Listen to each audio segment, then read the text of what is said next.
Welcome to Haunted Stories. Feel free to support me by subscribing and liking, so I know that you enjoy my daily content.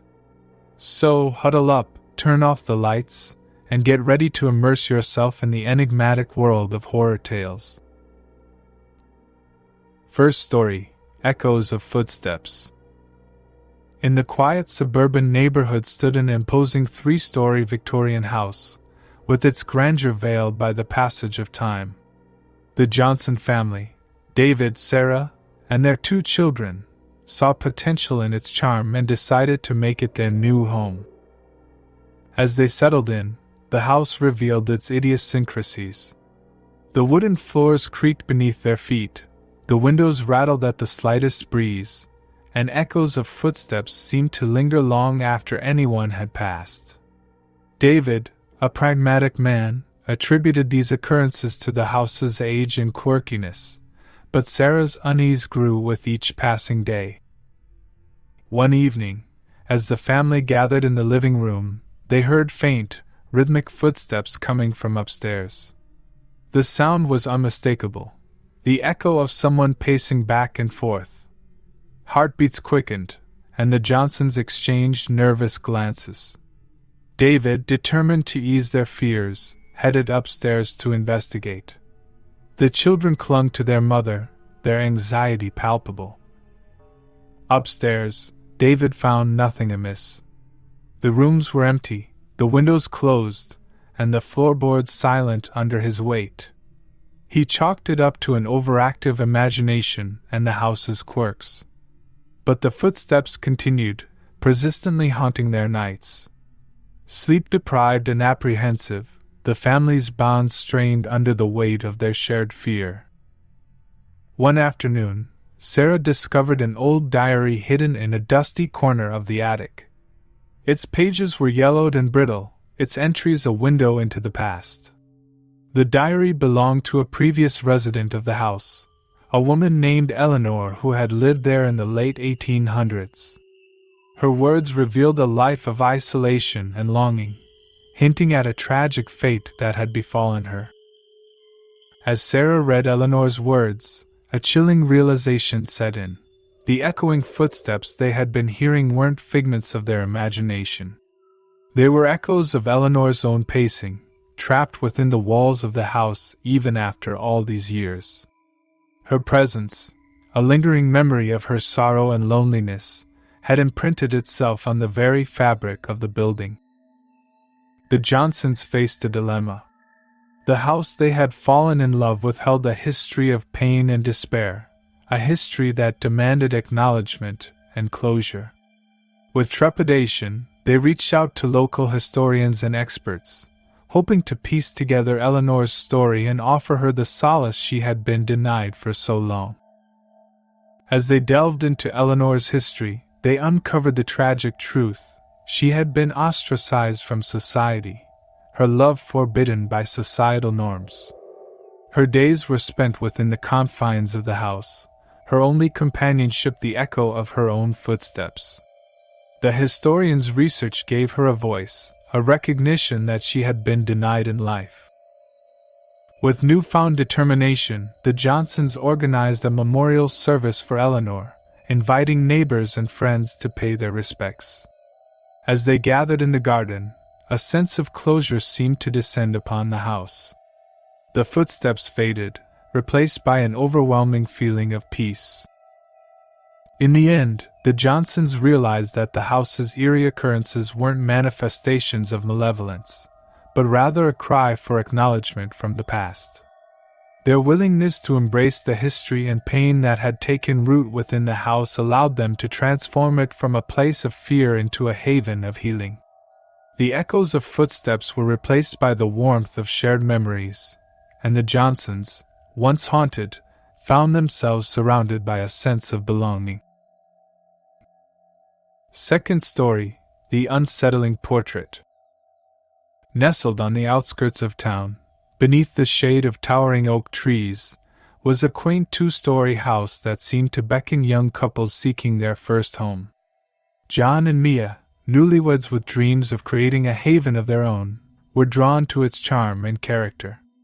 Little did they know, the house held a secret that would test the very foundation of their happiness. As they settled into their new abode, John and Mia discovered an ornate, gilded portrait hanging in the hallway. The painting depicted an elegant woman with piercing eyes and an enigmatic smile. Mia found herself captivated by the portrait's allure, while John dismissed it as mere decoration. However, as the days passed, Mia began to notice something peculiar. The woman's expression seemed to change ever so slightly when she looked away. A fleeting grin became a slight frown, a confident gaze transformed into one of uncertainty. Convinced it was a trick of the light, Mia kept her observations to herself, not wanting to worry John. One evening, as they entertained guests in the living room, Mia's gaze inadvertently shifted to the portrait. To her shock, the woman's eyes appeared to follow her, a gaze filled with an intensity that sent shivers down her spine. Mia excused herself, attributing her unease to exhaustion, but the unsettling feeling lingered. As days turned into weeks, Mia's fascination turned to obsession. She found herself stealing glances at the portrait, watching the subtle changes in the woman's expression unfold. The more she observed, the more convinced she became that the painting held a malevolent secret. Late one night, unable to sleep, Mia ventured into the hallway with a flashlight. She wanted to catch the portrait in the act of changing, to prove to herself that she wasn't imagining things. As the flashlight's beam illuminated the woman's face, Mia's heart raced. The once serene expression now contorted into a grotesque grimace, a stark contrast to the elegant figure it depicted. Terrified and bewildered, Mia awakened John to share her discovery. But when they returned to the hallway, the portrait had reverted to its original state. John, concerned for Mia's well-being, attributed her experience to stress and lack of sleep. However, the growing tension in the house was undeniable. Their once harmonious relationship strained as Mia's obsession with the portrait intensified. She spent hours staring at it, convinced that it held some sinister message. John, torn between his concern for his wife and his skepticism, sought professional help, arranging for Mia to speak with a therapist. During the therapy sessions, Mia delved into her fears and anxieties, uncovering her underlying insecurities and doubts. The portrait became a metaphor for her struggle to adapt to married life, to reconcile her individuality with her role as a wife. Slowly, Mia's fixation began to wane as she gained insights into her emotions. One evening, as the sun set and cast long shadows across the hallway, Mia stood before the portrait once more. But this time, the woman's expression remained unchanged. It was as if the turmoil within Mia's heart had found a semblance of resolution. In the end, the true horror wasn't in the portrait's changing expressions, but in Mia's internal battle with her fears and uncertainties. The house had merely provided the backdrop for her journey towards self-discovery and healing. As the days passed, the portrait became a reminder of Mia's strength and resilience, a testament to her ability to confront her own demons and emerge stronger than before. Third story, Whispers in the Night. Nestled in the heart of a serene suburban neighborhood, the Petersons' two-story house appeared to be the epitome of domestic bliss. With laughter of children echoing through the halls and a garden bursting with vibrant flowers, it seemed like a haven of tranquility. However, as the sun set and the shadows grew longer, the house's facade began to crumble, revealing the darkness that lurked within. The Petersons, James, Emma, and their two young children, embraced their new life with enthusiasm.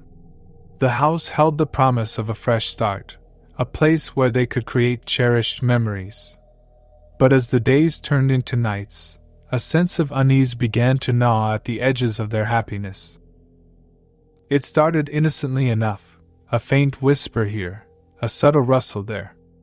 Emma dismissed the sounds as the house's quirks, the settling of old wood and the breeze rustling through the trees outside. Yet the whispers grew more distinct, more insistent.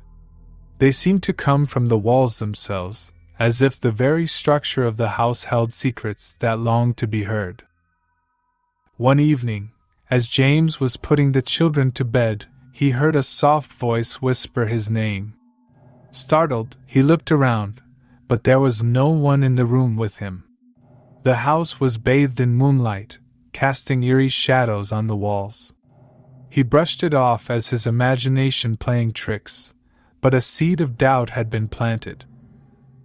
As the nights wore on, the whispers became more coherent, forming words and phrases that sent shivers down James and Emma's spines. The voices spoke of sorrow, of regret, of anguish that seemed to permeate the very air they breathed. Emma's once joyful demeanor turned somber, as she grappled with the unsettling presence that seemed to linger in every corner of the house. Desperate for answers, James and Emma reached out to local historians and experts, hoping to uncover any hidden history that might shed light on the mysterious whispers. They learned that the house had once belonged to a family with a tragic past, a past marred by loss, heartbreak, and unfulfilled dreams. As they delved deeper, they discovered that the whispers they heard were echoes of the former occupants' pain, imprinted on the walls like an indelible mark. The house had become a vessel for their grief, a haunting reminder of the lives that had once flourished within its walls. Torn between the desire to create their own happy memories and the weight of the house's history, James and Emma faced a difficult decision. They could abandon the house, fleeing from the unsettling presence that had taken root, or they could confront the darkness head-on, striving to find a way to coexist with the echoes of the past. In the end, they chose the latter. With the help of experts in spiritual and psychological healing, they embarked on a journey to cleanse the house of its haunting presence. Through rituals, therapies, and deep introspection, they managed to mitigate the impact of the whispers, transforming them from sources of fear into reminders of the strength of the human spirit. As the years passed, the whispers grew fainter, their hold on the Petersons' lives weakening. The family learned to coexist with the echoes of the past, using their experiences as a catalyst for personal growth and resilience. The once unsettling house became a testament to the power of confronting one's fears and embracing the challenges that life presents. Thank you for watching whole video.